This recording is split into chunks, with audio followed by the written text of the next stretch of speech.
Par les bras de Marie, nous venons, Seigneur, te confier ce temps de partage. Réjouis-toi, Marie, comblée de grâce, le Seigneur est avec toi. Tu es bénie entre toutes les femmes et Jésus, ton enfant est béni. Sainte Marie, Mère de Dieu, prie pour nous pauvres pécheurs, maintenant et jusqu'à l'heure de notre mort. Amen.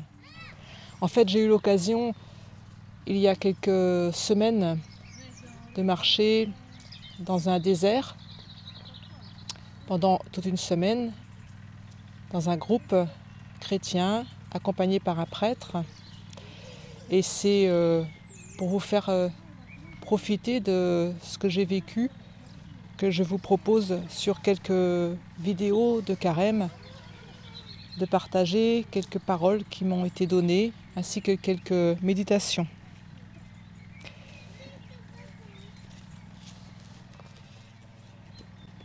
Le désert, c'est un mot qui a la même racine que le mot parole.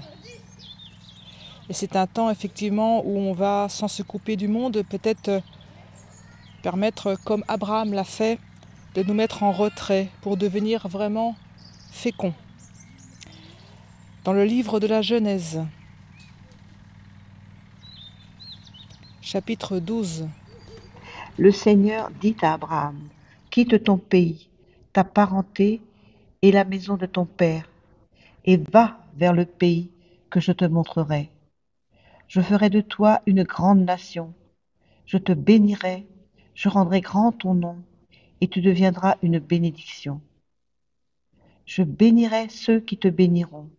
Celui qui te maudira, je le réprouverai. En toi seront bénies toutes les familles de la terre. Abraham s'en alla comme le Seigneur le lui avait dit. C'est saint Grégoire de Nice qui dit à propos de ce passage biblique que Abraham partit sans savoir où il allait, et c'est parce qu'il ne savait pas où il allait qu'il savait qu'il était dans la vérité.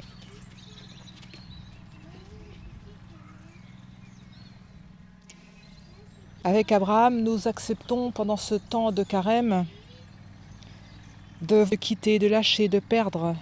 Dans la vie d'Abraham, il y a eu, avec sa femme d'abord, Sarai, où il a consenti à ce que son épouse ne soit pas sa chose. Dieu dit encore à Abraham, Sarai, ta femme, tu ne l'appelleras plus du nom de Sarai, désormais son nom est Sarah, c'est-à-dire princesse.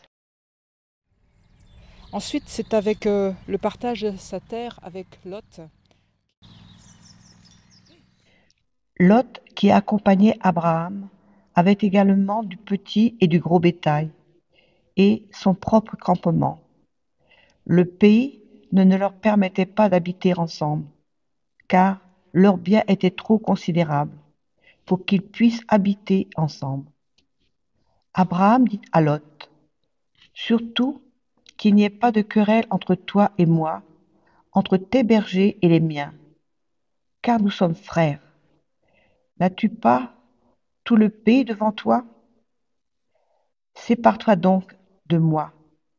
Si tu vas à gauche, j'irai à droite, et si tu vas à droite, j'irai à gauche. Lot leva les yeux, et il vit que toute la région du Jourdain était bien irriguée. Abraham donc partage sa terre avec son neveu Lot en lui donnant satisfaction. Il héritera donc ainsi de la plus belle partie de plaine irriguée pour maintenir la communauté. Et c'est avec aussi son fils Isaac. Après ces événements, Dieu mit Abraham à l'épreuve. Il lui dit, Abraham. Celui-ci répondit, Me voici. Dieu dit, Prends ton fils, ton unique, celui que tu aimes, Isaac, va au pays de Moria, et là tu l'offriras en holocauste sur la montagne que je t'indiquerai. Abraham étendit la main et saisit le couteau pour immoler son fils. Mais l'ange du Seigneur l'appela du haut du ciel et dit, Abraham, Abraham. Il répondit, Me voici.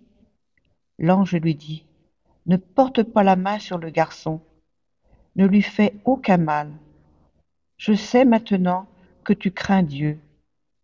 Tu ne m'as pas refusé ton fils, ton unique.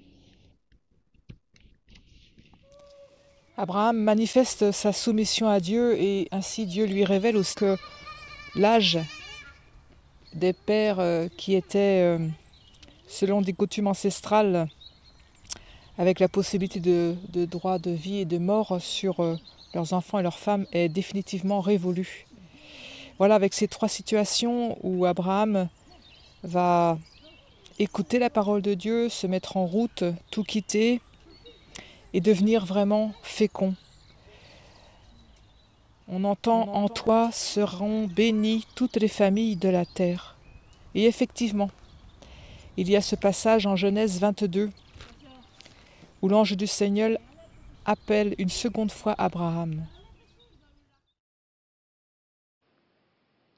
Du ciel, l'ange du Seigneur appela une seconde fois Abraham. Il déclara, « Je le jure par moi-même, dit le Seigneur, parce que tu as fait cela, parce que tu ne m'as pas refusé ton fils, ton unique, je te comblerai de bénédictions, je rendrai ta descendance aussi nombreuse que les étoiles du ciel et que le sable au bord de la mer. » Voilà, accepter de tout quitter, c'est ce que nous pouvons faire pendant ce cheminement de carême. Nous allons prier maintenant cette prière du soir. Un poème de Charles Péguy qui fait parler Dieu à propos de l'homme qu'il voit sans arrêt occupé et même préoccupé.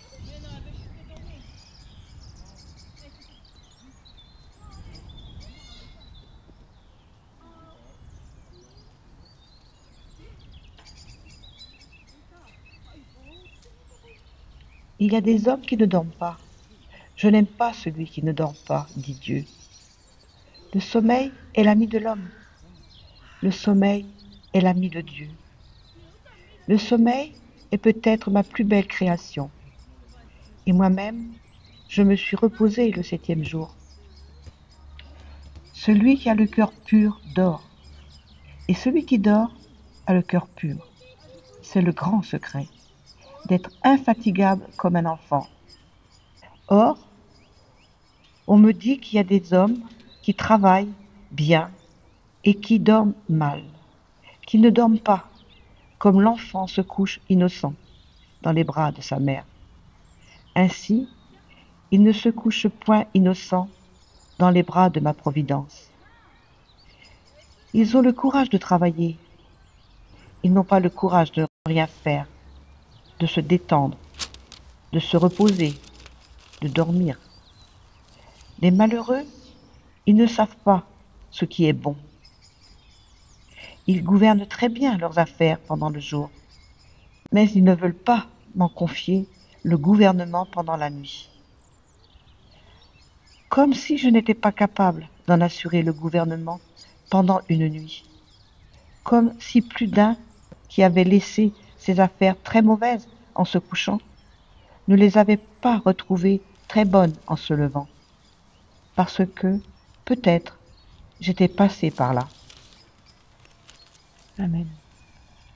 Voilà Seigneur, merci pour cette première semaine de temps au désert. Merci de toujours nous guider vers ce qui est de meilleur pour nous-mêmes et pour toute l'humanité. Notre Père qui es aux cieux, que ton nom soit sanctifié, que ton règne vienne, que ta volonté soit faite sur la terre comme au ciel. Donne-nous aujourd'hui notre pain de ce jour. Pardonne-nous nos offenses, comme nous pardonnons aussi à ceux qui nous ont offensés. Ne nous laisse pas entrer en tentation, mais délivre-nous du mal. Amen. Car c'est à toi qu'appartiennent le règne, la puissance et la gloire, pour les siècles des siècles. Amen.